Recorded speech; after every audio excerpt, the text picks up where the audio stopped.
Opposite team के player को कुछ ऐसा कमेंट पास करना या कुछ ऐसे वर्ड्स बोल देना जिससे किसी भी प्लेयर का कंसंट्रेशन टूट सकता है। ठीक है, आपने देखा होगा कई बार ऐसा होता है कि प्लेयर जो है आपस में, जैसे बैट्समैन बैटिंग कर रहा है और बॉलर ने एक अच्छा खासा बाउंसर मार दिया और वो बाउंसर उसके शरीर के पास से या उसको लग गया। अब जब लग गया तो बॉलर क्या करता है, कुछ ऐसे वर्ड्स बोल देता है जिससे सामने वाले बैट्समैन को गुस्सा आ जाता है, तो वो तुरंत उसका रिप्लाई करता है। या तो वो रिप्लाई करेगा या तो वो अपना कंसंट्रेशन खो देगा। तो ये भी एक माइंड गेम होता है। साइकोलॉजी में इन सारी चीजों को बताया जाता है कि आप किस तरह से अपने आप को इन सारी चीजों से बाहर निकाल सकते हैं। तो किसी भी एथलीट के बिहेवियर को समझने के लिए साइकोलॉजी का होना बहुत जरूरी है। Coaches are come to know, coaches, क्योंकि कोचेस को मालूम होता है या जानना होता है कि प्लेयर का इंटरेस्ट क्या है, उसका एटीट्यूड क्या है और उसकी फिजिकल एक्टिविटी इंसेट्स कैसे हैं, उसके ड्राइव्स कैसे हैं और उसकी पर्सनैलिटी कैसी है स्पोर्ट्स पर्सन की। उसी के अकॉर्डिंग वो जो कोचेस होते हैं उस जो प्लेयर को वो उसी हिसाब से हैंडल करते हैं। It plays an important role not only in the understanding the behavior but also in the modification of the behaviour. ये सिर्फ ये इसलिए जरूरी नहीं है कि वो सिर्फ प्लेयर के बिहेवियर को समझते हैं, बल्कि ये इसलिए भी जरूरी है कि एक यदि कंप्लीट प्लेयर है या वो एक मैच्योर प्लेयर है तो उसकी जो सोच है उसको और ज्यादा मॉडिफाई कैसे किया जाए। आप देखते होंगे कि पहले क्या होता था कि जो स्लेजिंग का दायरा था वो बड़ा खराब था, उसमें ऑस्ट्रेलियंस बहुत आगे होते थे। वो क्योंकि शुरुआत से ही ऑस्ट्रेलिया एक बहुत अच्छी टीम रही है और उसके जो प्लेयर्स होते थे बहुत ही हार्ड वर्किंग होते हैं। और मतलब कहने का कि सिर्फ ऑस्ट्रेलियन ही नहीं, आजकल सारी टीम्स के प्लेयर हार्ड वर्किंग होती है, लेकिन स्टार्टिंग गुड टाइम मॉर्निंग पे, सर। गुड मॉर्निंग, लेकिन जो स्टार्टिंग टाइम रही है उसमें जो प्लेयर्स रहे ऑस्ट्रेलिया के या साउथ अफ्रीका के या न्यूजीलैंड के, वो प्लेयर इंडिया के प्लेयर के कंपैरिजन में वो ज्यादा टैलेंटेड होते थे, क्योंकि वहां का जो एक ट्रेनिंग स्टाफ है या जो वहां पर फैसिलिटीज हैं वो प्लेयर के इम्प्रूवमेंट में बहुत ज्यादा हेल्प करती हैं। इस वजह से वहां के प्लेयर्स अपनी जो स्किल थी वो तो शो करते ही करते थे, उसके साथ साथ वो सामने वाले प्लेयर को इतना ज्यादा उकसाते थे या इतना ज्यादा स्लेजिंग करते थे कि उससे उसका कंसंट्रेशन टूटता था। लेकिन इंडिया में भी बहुत से ऐसे प्लेयर्स आए जिन्होंने स्लेजिंग का जवाब अपने बैट से या बॉल से दिया। जैसे आपने देखा सचिन तेंदुलकर कई बार स्लेजिंग का शिकार हुए लेकिन कभी भी उन्होंने अपना कंसंट्रेशन नहीं खोया, इसीलिए उनको बिल्कुल शांत देखा गया ग्राउंड में। कभी उन्होंने किसी को चिल्लाया नहीं, कभी किसी से वो लड़े नहीं, बशर्ते आउट हो गए चले आए, नहीं आउट हुए तो उन्होंने अपने बैट से ही उसको जवाब देना शुरू किया और एक ऐसी पर्सनैलिटी डेवलप की या अपने बिहेवियर को इतना ज्यादा मॉडिफाई कर दिया कि आज वो खुद एक सिंबल बन गए हैं कि यदि आपको बनना है तो किसकी तरह बनना है, तेंदुलकर की तरह बनना। आपको बनना है किसकी तरह, धोनी की तरह बनना है। यदि किसी को एग्रेसिवनेस देखनी है तो वो विराट कोहली की देख सकता है। तो ये बहुत सी ऐसी चीजें हैं जो हम दूसरों के बिहेवियर को देखकर भी सीख सकते हैं, उनके साइकोलॉजी स्टैंडर्ड को समझ सकते हैं। तो ये बहुत ज्यादा हेल्प करती है साइकोलॉजी, स्पोर्ट्स साइकोलॉजी में इन सारी चीजों पे बहुत ज्यादा स्टडी की जाती है। नेक्स्ट पॉइंट होता है help in controlling the emotion. आपके इमोशंस को कंट्रोल करने में साइकोलॉजी बहुत ज्यादा हेल्प करती है, ना ही सिर्फ स्पोर्ट्स की फील्ड में, बस बशर्ते सारी फील्ड्स में, चाहे वो स्टडी की फील्ड हो, चाहे वो आपकी बिजनेस फील्ड हो, चाहे वो आपकी सर्विस फील्ड हो, हर जगह पर एक साइकोलॉजी का इम्पोर्टेंस होता है। Sports psychology plays a very important role in the controlling the emotion of the sports person during the practice as well as the competition. Generally, these emotions maybe bring the spontaneous changes in the behavior of the sports person. These are anger, disgust, fear, negative self-thinking, feeling on the ownership, etc. कभी कभी आप players को देखते होंगे, यदि सामने वाला bowler बहुत अच्छा है तो वो उनपे बहुत ज्यादा अटैक करता है। बॉलर कभी बाउंसर मारता है, कभी बॉडी लेंथ फेंकता है, कभी यॉर्कर डालता है, कभी गुड लेंथ से परेशान करता है, कभी शॉर्ट बॉली से परेशान करता है। तो जब इस तरह की कंडीशन होती है तो प्लेयर्स यदि उस एटमॉस्फेयर में या उस तरह के पिच में खेल नहीं सकते थे तो उनको बहुत दिक्कत होती थी। पहले क्या होता था कि इंडियन प्लेयर्स को यदि बाउंसी पिच मिल जाए जहां पर बहुत ज्यादा गेंद पड़ने के बाद उछलती है या बॉडी की तरफ आती है, तो उन बॉल्स से इंडियन प्लेयर्स बहुत ज्यादा घबराते थे और अपने विकेट दे देते थे और उसी चीज का फायदा दूसरे बॉलर्स उठाते थे। लेकिन आज के टाइम पे ये सारी चीजें खत्म हो रही हैं। तो उसमें क्यों ऐसा हुआ? क्योंकि हमने प्लेयर्स की साइकोलॉजी, माइंड की साइकोलॉजी को पढ़ा, देन हमने उस पे वर्क करना शुरू किया। जब हम लोगों ने उस पर वर्क करना शुरू किया, उस तरह की फैसिलिटीज प्रोवाइड करा दी, तो उससे क्या हुआ, प्लेयर के अंदर का वो जो फियर होता है, जो डर होता है, वो निकलना शुरू हो गया और वो कंफर्ट होने लगी। उसके साथ साथ आप ये भी देखते होंगे कि बहुत सारे प्लेयर एंग्री भी होते हैं, तो किस तरह से उनको अपने गुस्से को कंट्रोल करना है, किस तरह से उनको डर को कंट्रोल करना है, ये सारी चीजें साइकोलॉजी में सिखाई जाती हैं। It these emotions are not controlled well in time, the performance of a sports person may be decrease. यदि प्लेयर अपने इमोशंस को कंट्रोल में नहीं करता तो उसका सीधा असर उसके परफॉर्मेंस में पड़ता है और वो डाउन होने लगता है या उसकी जो परफॉर्मेंस होती है वो घटने लगती है। जिस तरह से आप देखते होंगे कि यदि मैथ में पेपर थोड़ा सा भी ट्रिकी आ जाता है तो आपके हाथ पैर फूलने लगते हैं। ऐसा क्यों होता है? क्योंकि आपने उस तरह का कोई एक्सपेक्टेशन नहीं किया था या कुछ एक्सपेक्ट नहीं किया था कि पेपर इतना ज्यादा टफ आएगा। मान लीजिए मैं कह दूं कि बेटा पेपर, मैं आपकी माइंड की साइकोलॉजी से खेलूं कि मैं कहूँ बेटा पेपर बहुत इजी आएगा, आपको बिल्कुल डरने की जरूरत नहीं है, और आपकी साइकोलॉजी को देखते हुए, माइंड साइकोलॉजी को देखते हुए मैंने पेपर क्या किया, बहुत ज्यादा टफ कर दिया। लेकिन हुआ क्या कि आप पहले से ही दिमाग में आपकी ये पड़ा हुआ था कि अरे सर ने तो पहले ही बोल रखा है पेपर बहुत इजी आएगा और आराम से देंगे, कोई दिक्कत वाली बात नहीं। लेकिन यदि आपने स्पोर्ट्स साइकोलॉजी या स्टडी की होगी साइकोलॉजी की, तो उसमें एक चीज ये भी होती है कि यदि कोई बंदा ये कह रहा है कि पेपर बहुत इजी आएगा, इसका मतलब ये भी हो सकता है कि पेपर बहुत ज्यादा टफ आए। तो जो साइकोलॉजी से फेस करते हैं वो क्या करते हैं कि अन्य का, अरे सर को जो कहना कहने दो, सर का तो काम ही है कि सर तो हम लोग को कहेंगे कि पेपर इजी आएगा ताकि हम लोगों का मोरल डाउन ना हो, हमारा कॉन्फिडेंस ना कम हो। तो हमें तो ये करना है कि हमें जितने भी चैप्टर दिए गए हैं उन चैप्टर्स को अच्छे से स्टडी करना है। और जब आप अच्छे से स्टडी करते हैं और पेपर यदि टफ आ गया, उस टाइम पे जो आपने अच्छी स्टडी की होगी तो आपके जो इमोशंस हैं या जो आपका कॉन्फिडेंस है उस पर कोई फर्क नहीं पड़ता है। लेकिन यदि आपकी प्रिपरेशन बहुत ही नॉर्मल वे पे हुई है और आपने पेपर को इतना एक्सपेक्ट नहीं किया था कि इतना टफ होगा, तो वो आपके कॉन्फिडेंस लेवल को बहुत ज्यादा डाउन करता है, जिससे क्या होता है कि आप हड़बड़ा जाते हैं और हड़बड़ाहट में वो जो कठिन पेपर दिख रहा था है तो असल में बहुत इजी, लेकिन बस थोड़ा सा उसको ट्रिकी कर दिया गया, दिमाग लगाना पड़ा। लेकिन पेपर को देखकर ही आपका दिमाग ने काम करना बंद कर दिया और आपने अपना कॉन्फिडेंस खो दिया। तो साइकोलॉजी में इन सारी चीजों को भी देखा जाता है।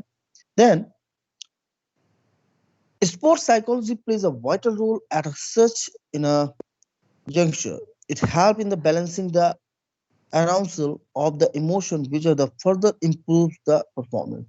Psychology आपके कॉन्फिडेंस को इम्प्रूव करती है और एक ये बहुत ही वाइटल रोल प्ले करती है, एक बहुत बड़ा रोल प्ले करती है एक जंक्शन के तौर पे, एक जुड़ाव के तौर पे। किस तरह से आपको उठना है, किस तरह से आपको काम करना है, किस तरह से आपको इमोशंस को फेस करना है, ये सारी साइकोलॉजी एक जंक्शन की तरह काम करती है।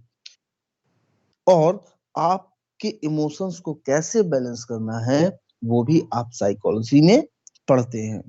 नेक्स्ट पॉइंट आ रहा है, prepares the athlete the psychologically for the competition. ये भी बहुत इजी पॉइंट है कि प्लेयर को किस तरह से दिमागी तौर पर किसी भी कंपटीशन के लिए तैयार करना है, ये आप साइकोलॉजी में देखते हैं। Sports psychology also play an important role in the preparing the athletes psychologically of the for the competition.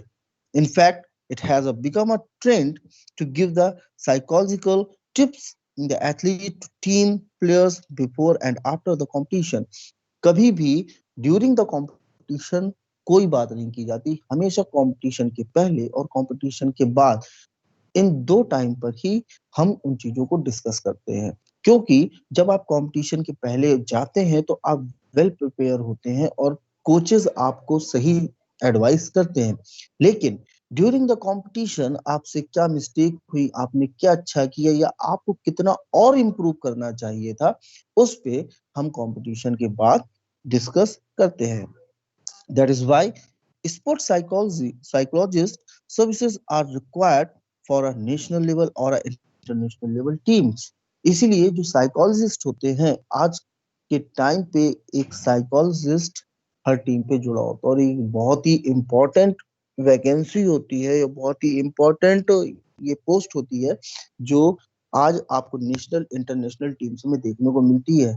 Her team में एक साइकोलॉजिस्ट या दो साइकोलॉजिस्ट होते हैं जो प्लेयर की माइंड को समझते हैं, उनके बिहेवियर को समझते हैं और उसी के अकॉर्डिंग वो उनसे बात करते हैं, उन्हें एडवाइस करते हैं और उनको इन जो प्रॉब्लम्स होती हैं उनसे निकलने में वो उनकी मदद करते हैं।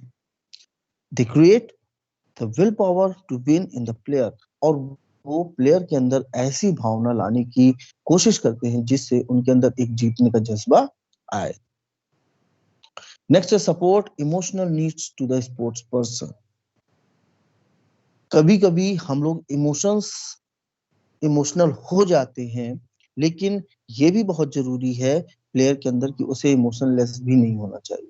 कहाँ पर इमोशंस की जरूरत है, ये भी एक बहुत ही इंपॉर्टेंट चीज है। कभी कभी आपने देखा होगा कि प्लेयर्स किसी को बाउंसर मार देते हैं और मारने के बाद वो पीछे लौट जाते हैं, तो ये एक अच्छा बिहेवियर या एक अच्छा सिंबल नहीं होता, स्पिरिट, गेम स्पिरिट नहीं होती है।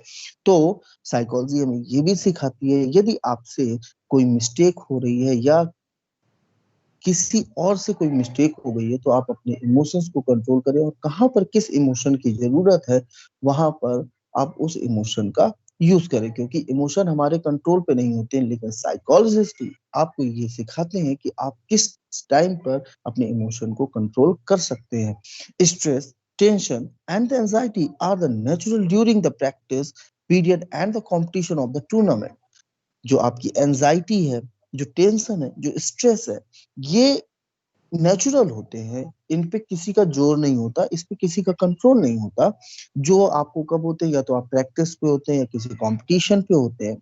This may be some other emotions problem such as the depression, frustration, anorexia, panic. इसी तरह के कुछ और भी इमोशंस होते हैं जो प्लेयर्स के साथ जुड़े होते हैं और ये ज्यादातर प्लेयर्स में देखे जाते हैं, खास तौर से लेडीज प्लेयर्स में ऐसा बहुत ज्यादा देखा जाता है कि उनके अंदर इस तरह के प्रॉब्लम आते हैं। डिप्रेशन का आता है, फ्रस्ट्रेशन का आता है। और एनरोक्सिया, एनरोक्सिया एक फूड डिसऑर्डर डिसीज है। इसमें क्या होता है कि प्लेयर, ये अभी खैर इसको मैं नहीं बताऊंगा, क्योंकि यदि एनरोक्सिया के अंदर मैं गया तो इसमें क्या होगा कि आपको एक बहुत ही लेंथी चैप्टर पढ़ना पड़ेगा। तो जब तक आपको उस चैप्टर के बारे में डिटेल नॉलेज नहीं होगी तब तक आप उसको नहीं समझ पाएंगे। तो एनरोक्सिया 12th में आता है, इसको मैं तब डिस्कस करूंगा तो आपको चीजें और भी क्लियर हो जाएगी। बस ये समझ लीजिए कि एक फूड डिसऑर्डर डिसीज होती है, बुलिमिया और एनरोक्सिया। ये दो फूड डिसऑर्डर डिसीज होती हैं जिससे प्लेयर कभी कभी बहुत ज्यादा डिप्रेशन में आ जाता है और अपने अंदर एक प्रेशर फील करता है। The knowledge of the sport psychology may be helpful in a such situation। तो यदि आपको साइकोलॉजी की नॉलेज है तो आप इन सारी प्रॉब्लम्स से बाहर निकल सकते हैं। Techniques of such problems, consequently it can be said that the sports psychology plays a very vital role in enhancing the performance of the sports person। तो साइकोलॉजी एक बहुत बड़ा रोल प्ले करती है कि आप उन सारी सिचुएशन से कैसे बाहर निकलते हैं। It deals with the various mental qualities such as the concentration, confidence, emotions control, commitment, etc। और ये आपके अंदर एक अच्छी जो हैबिट्स होती हैं वो डेवलप करती है, जैसे आपका कॉन्फिडेंस बहुत इंप्रूव करती हैं, आपके अंदर इमोशंस कंट्रोल कैसे होना है, किस तरह से आप अपने इमोशंस को कंट्रोल करते हैं। कभी कभी हम ऐसे इमोशंस दे देते हैं जो सामने वाले को अच्छे नहीं लगते हैं और उस पे आपकी काफी आलोचनाएं होती हैं। तो हमेशा इमोशंस को अपने कंट्रोल पे रखना चाहिए, किस समय पे कैसी बात करनी है वो आपको समझ में आना चाहिए और सीखना चाहिए। which are important for the successful performance in the sports person and game, जो कि किसी भी स्पोर्ट्स में, या आप स्पोर्ट्स को छोड़िए, वो किसी भी फील्ड में, यदि आप एक स्टूडेंट है तो आपके जो अदर सब्जेक्ट्स हैं उसमें भी आपको बहुत ज्यादा हेल्प करती है कि आप कैसे सक्सेस को अचीव कर सकते हैं। तो ये कुछ पॉइंट्स थे जो मैंने आपसे डिस्कस किए। Now we are moving the next point, define and the differentiative between the growth and the development। अब ग्रोथ में और डेवलपमेंट में क्या फर्क है, अब हम लोग इस पे थोड़ा सा देखेंगे और बात करेंगे कि ग्रोथ में और डेवलपमेंट में क्या दोनों में फर्क आता है, क्या अंतर आता है।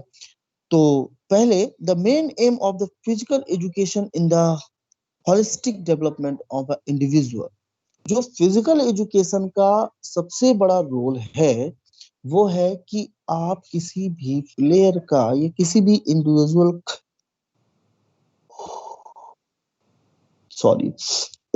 का किस तरह से एक सही डेवलपमेंट करते हैं। क्योंकि डेवलपमेंट जो होता है वो एक फैमिली के अंदर ही बच्चे का होता है। बच्चे की बात करने का तरीका, बच्चे का उठने बैठने का तरीका, बच्चे का रिस्पेक्ट करने का तरीका, बच्चे का दूसरों को फेस करने का तरीका, वो सब बच्चा अपने घर से ही सीखता है। इसीलिए हमेशा कहा जाता है कि जो स्कूल होता है बच्चे का, वो सबसे पहला स्कूल उसका घर होता है। क्योंकि जब आप घर पे अपने टाइम स्पेंड करते हो तो आप बहुत सी अच्छी चीजें सीखते हैं। आपके आसपास का यदि एटमॉस्फेयर अच्छा है तो आपका उस पर भी बहुत ज्यादा इफेक्ट पड़ता है। यदि आपके आसपास पढ़ने वाले बच्चे रहते हैं तो आपके अंदर भी पढ़ने की फीलिंग होगी। लेकिन यदि आपके आसपास पढ़ने वाले बच्चे नहीं हैं या आपके आसपास कोई हेल्दी एटमॉस्फेयर नहीं है तो उसका इफेक्ट आपकी बॉडी पे प्लस आपकी पर्सनालिटी पे आता ही आता है।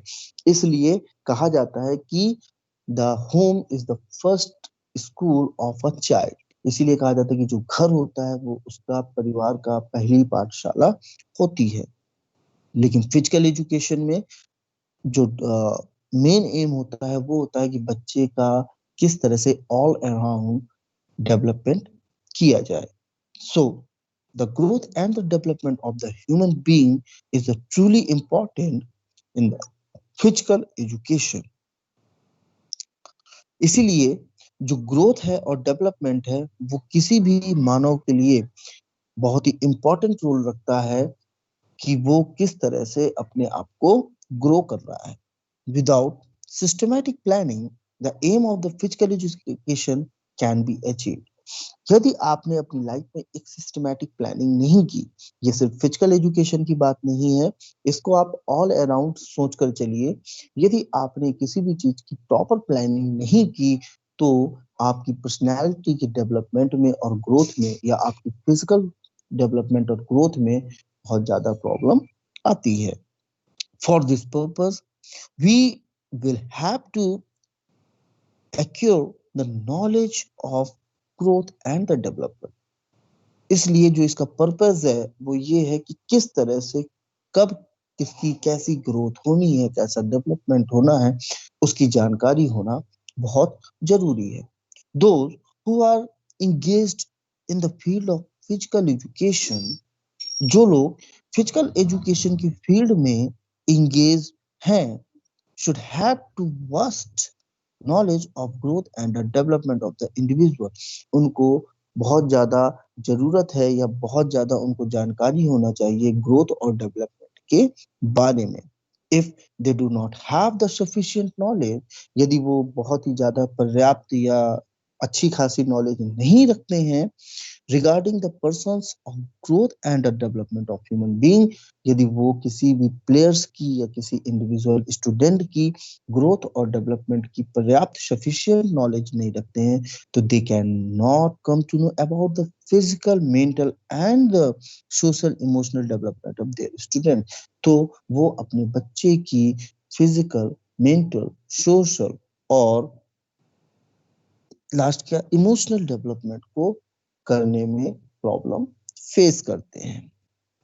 The knowledge of growth and development is a necessary for the parent also.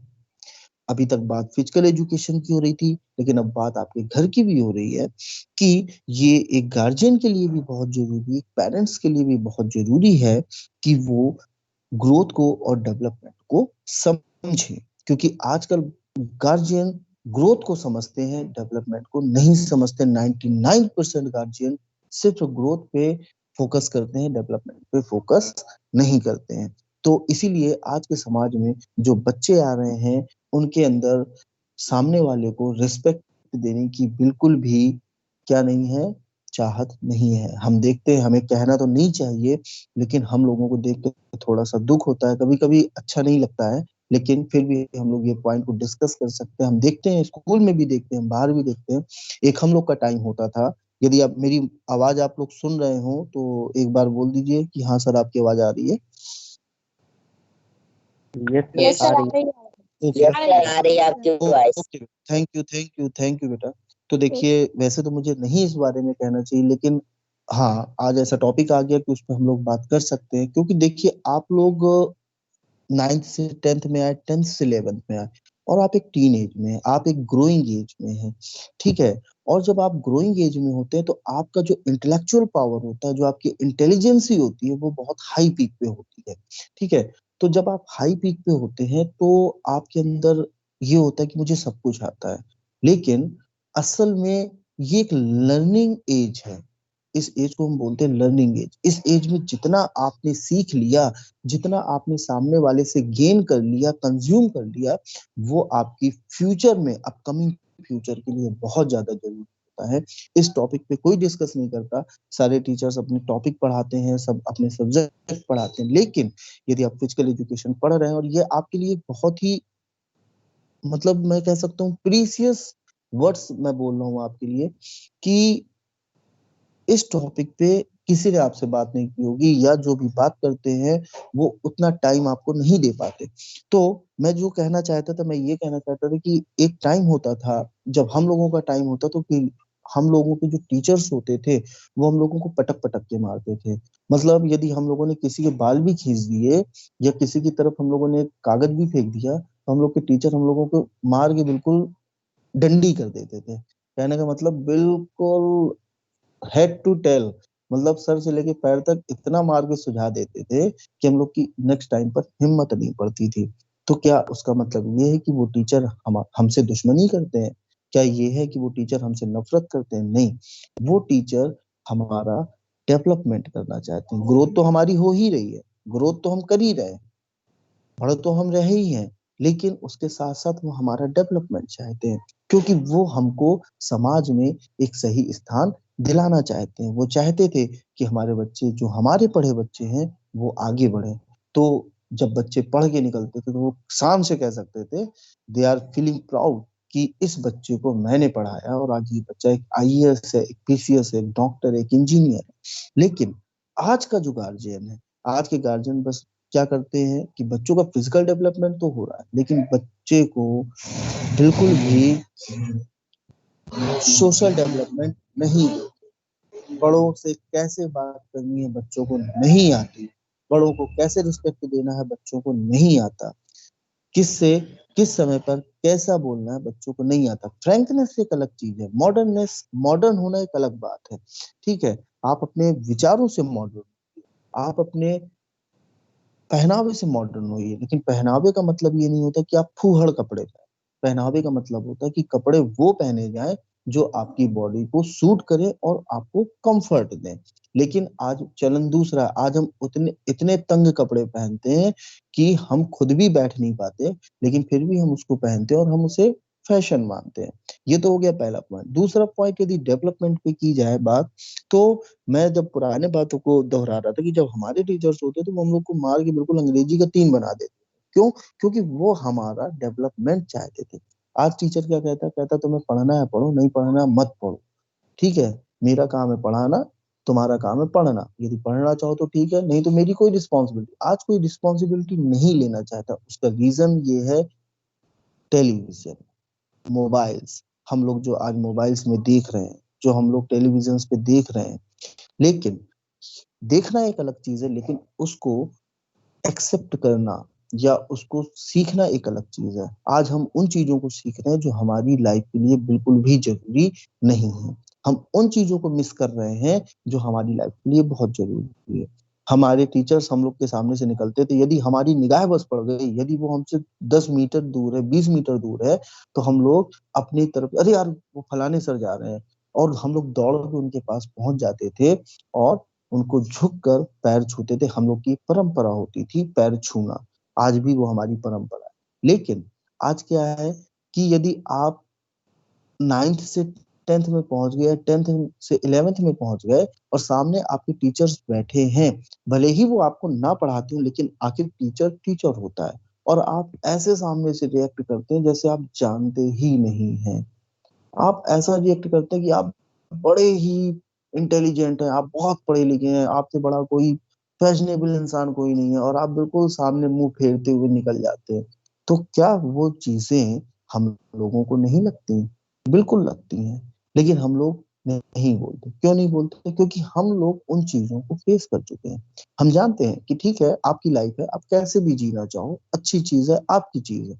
लेकिन कहीं ना कहीं कल के दिन जब आप उस कंडीशन पे पहुंचेंगे, आप हमारी एज पे पहुंचेंगे, और जब आपके बच्चे आपको सामने से अरे यार कह के बोलेंगे, अरे यार आप तो बस बेकार की बात करते हो, तो आपको कैसा फील होगा? इसीलिए बोला जाता है कि बेटा, आप भले ही कितने भी एडवांस हो, लेकिन आपको अपना कल्चर कभी भी खोना नहीं चाहिए। आप रशियंस को देखिए, आप जर्मन्स को देखिए, आप ब्रिटिशर्स को देखिए।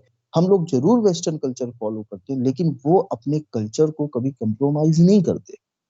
वो कपड़े पहनते हैं, वो दूसरों का रिस्पेक्ट करते हैं, लेकिन इसका मतलब ये नहीं होता कि हम किसी को ये फील कराएं कि सामने वाला तो बिल्कुल भोंदा है, या सामने वाला बिल्कुल पागल है। तो कोशिश ये कीजिए कि आप दूसरों की चीजों को जितना फ्लेक्सिबिलिटी के साथ, जितना झुकाव के साथ सुन लेंगे, सीख लेंगे, वो आपके फ्यूचर के लिए उतना ही ज्यादा बेनिफिशियल होगा। क्योंकि मैं देखता हूँ कि बच्चे थोड़ा सा बड़े हुए, अरे सर आप तो बस पीछे ही पड़े रहते हैं, अरे सर आपको तो कुछ पता ही नहीं है फैशन क्या होता है, अरे सर आपको तो पता ही नहीं है रिस्पेक्ट क्या होती है। पहले सर पुराने जमाने की बात अलग थी कि पैर छुए जाते थे, आज तो सर थैंक यू बोला जाता है और हेलो सर बोला जाता है। ठीक है, बोलिए, लेकिन कभी अपने मन में ये चीज मत लाइए कि सामने वाला बेवकूफ है, सामने वाला आपसे ज्यादा काबिल है, उसने आपकी एज को देखा है, उसने आपकी चीजों को समझा है, वो भी उन्हीं चीजों को पढ़कर आया है जो आप पढ़ रहे हैं। तो सबसे इम्पोर्टेंट चीज है कि जो ग्रोथ होती है वो परिवार में होती है। आज गार्जियन है, गार्जियन पैसे देते हैं, स्कूल में ऐसे आते हैं कि जैसे बस उन्होंने स्कूल खरीद लिया है। वो सामने वालों को कुछ नहीं समझते, भले ही सामने वाला उनसे बहुत स्ट्रांग है, भले ही वो जॉब जरूर कर रहा है, लेकिन कहीं ना कहीं उसका हो सकता है उसका बैकग्राउंड आपसे भी ज्यादा स्ट्रांग हो। कभी कभी गार्जियन आते हैं, आपने मेरे बच्चे को कैसे मारा, आपकी हिम्मत कैसे हो गई, मैं ये कर दूंगा, मैं वो कर दूंगा। ये क्या है? ये कल्चर नहीं है बेटा। ये सिर्फ एक दिखावा है, ये घमंड है। ये घमंड कब तक रहेगा? जब तक आपके पास पैसा है। लेकिन आप अपने बच्चों को क्या दे रहे हैं? आप अपने बच्चों को वो संस्कार दे रहे हैं जो उनके डेवलपमेंट को रोक रहा है, जो उनके विकास को रोक रहा है। कभी भी यदि टीचर कुछ कह रहा है, आपने तुरंत घर में जाके उस चीज को दूसरे ढंग से रिप्रेजेंट किया, भाई गलती उनकी भी नहीं है, गलती आपकी है। ये टीचर ने कहा तुम बेवकूफ हो, तुम्हें कुछ नहीं आता, तुम पढ़ना नहीं चाहते, आप घर में गए, आपने तुरंत जो है पापा से, मम्मी से, मम्मी सर आज ऐसे कह रहे थे कि तुम बेवकूफ हो, तुम्हें कुछ नहीं आता, क्या सीखते हो?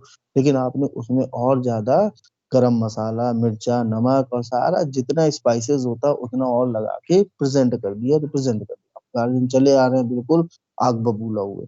तो ये सारी चीजें आपको कभी नहीं करनी चाहिए। यदि सामने वाला आपको डांट रहा, हाँ यदि वो आपसे कभी कोई गलत वर्ड बोल रहा है तो आप उसका बहुत ही हम्बल रिक्वेस्ट के साथ ये कह सकते हैं, sir that is it is not fair, आप जो वर्ड बोल रहे हैं वो गलत बोल रहे हैं। तो सामने वाला यदि इन केस यदि सामने वाला आपसे गलत वर्ड बोलता है तो उसको आप वहां पर रोकिए। लेकिन यदि सामने वाला आपके फ्यूचर को लेके, आपकी पर्सनैलिटी को लेके या आपके जो ओवरऑल एक्टिविटीज को लेके यदि टोक रहा है तो कभी भी उन चीजों को निग्लेक्ट मत कीजिए और उस पर ज्यादा इश्यू मत बनाइए। क्योंकि होता क्या है, उससे आप तो अपना विकास रोक ही रहे हैं, साथ में जब टीचर होगा तो उसकी फीलिंग आपके प्रति बदल जाएगी। वो सोचेगा ठीक है, जब ये बच्चा इसी तरह का है, इसी तरह से आगे बढ़ना चाहता है तो आगे बढ़े, मुझे क्या करना। ठीक है, तो वो आपसे बिल्कुल किनारा कर देगा। बस वो उतना ही आपसे मतलब रखेगा, ये तुम्हारा काम है पढ़ना, मेरा काम है पढ़ाना, पढ़ना हो पढ़ो, ना पढ़ना हो ना पढ़ो। वही चीजें जो स्कूल में पढ़ाई जाती हैं वो चीजें आप मन से नहीं पढ़ते। क्यों? क्योंकि स्कूल है। लेकिन वही चीजें जो ट्यूशन में ढंग से भी नहीं पढ़ाई जा रही, ट्यूशन में वो ढंग से भी नहीं पढ़ाई जा रही है और आप उन चीजों के लिए पैसा पेड करते हो। क्यों? क्योंकि आप उन चीजों को लाइटली ले रहे हैं। पहले के जमाने में कोई ट्यूशन नहीं चलते थे। हाँ चलते थे, क्योंकि हमने शुरू से ही अपने दिमाग में एक हवा बैठा रखा है कि जब तक हम ट्यूशन नहीं पढ़ेंगे तब तक हमको फिजिक्स, केमिस्ट्री, मैथ, बायो नहीं आएगी। ये क्योंकि हमने हवा बना रखा है। अरे इक्वेशन तो वही है, फॉर्मूलाज तो वही है जो आप शुरू से पढ़ते चले आ रहे हो, कैलकुलेशन तो वही है जो आप शुरू से पढ़ते चले आ रहे हो, बशर्ते उसको रिप्रेजेंट करने का तरीका बदल गया। इतना ज्यादा उसको हल्ला कर दिया गया कि तुम्हें जब तक ट्यूशन नहीं पढ़ोगे मैथ नहीं आएगी, फिजिक्स नहीं आएगी, केमिस्ट्री नहीं आएगी, इकोनॉमिक्स नहीं आएगी, अकाउंट्स नहीं आएगी। तो ये चीजों से बाहर निकलिए। दूसरी चीज जो मेन बात ये थी कि मैं ये कहना चाहता था कि जब बच्चे आते हैं स्कूल तो बिल्कुल सामने यदि टीचर बैठा भी है, ऐसा फादर यदि गार्जियन के साथ आप आ रहे हैं और ऐसा आप रिएक्ट करते हैं, अरे बैठे हैं तो बैठे रहने दो, मेरा क्या जाता है, होंगे अपने लिए, वहां पर आपने अपनी इमेज खराब कर ली।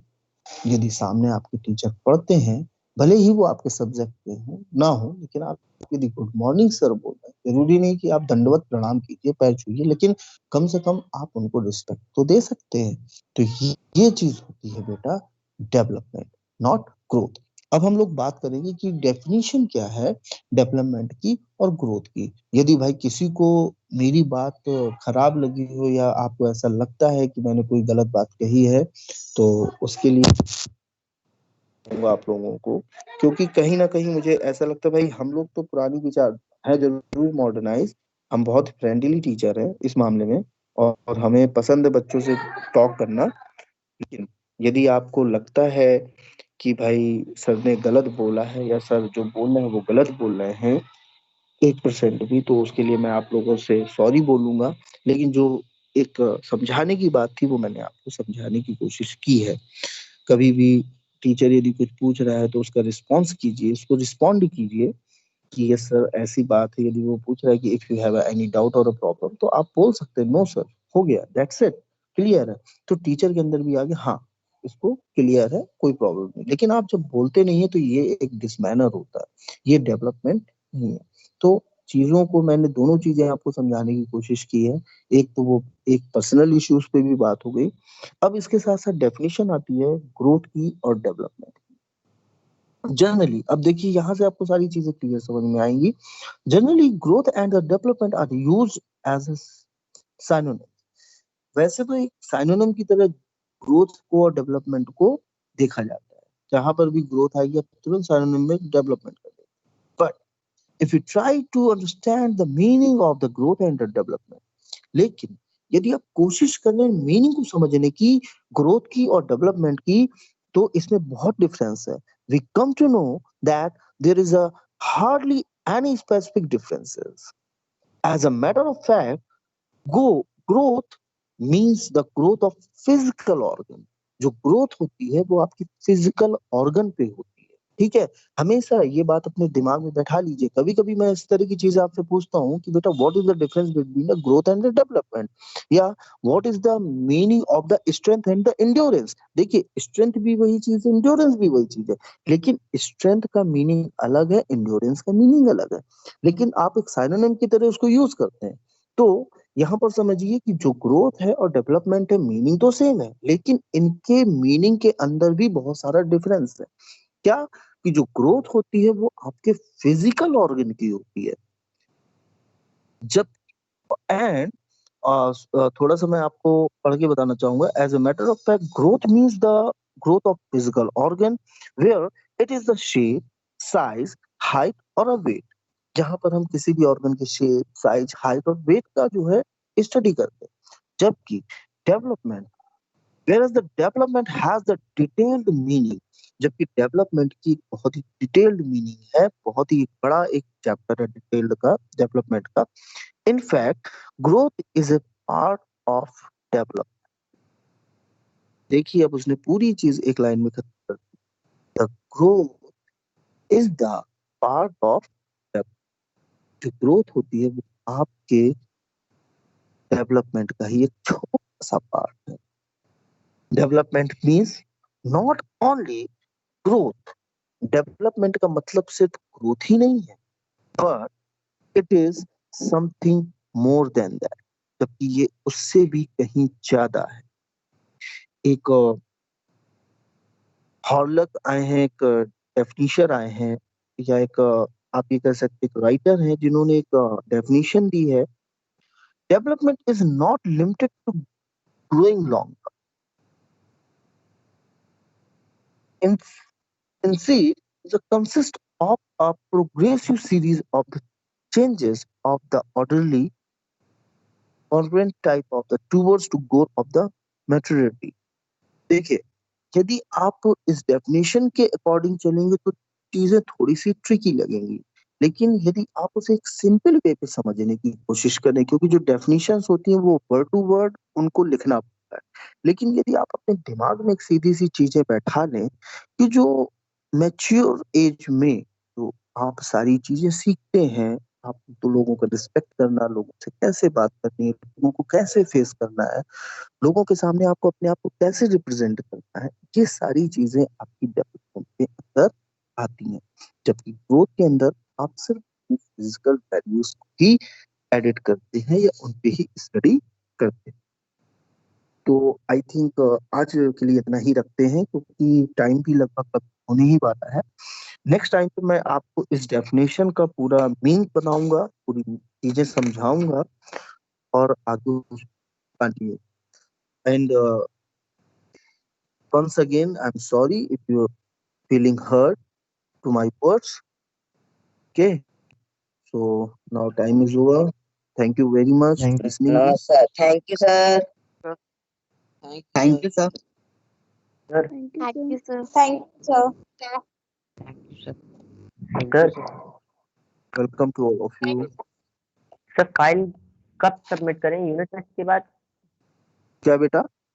फाइल फाइल सबमिट करने के लिए बेटा कब फाइल के लिए अभी आप लोग देखिए, फाइल अपनी प्रिपेयर रखिए, सभी लोग अपनी फाइल कंप्लीट रखिए। अब जैसे ही एग्जाम खत्म होंगे, एग्जाम के बाद फिर मैं एक डेट दे दूंगा, आप लोग आ जाएंगे, आप लोगों की फाइल सबमिट हो जाएंगी।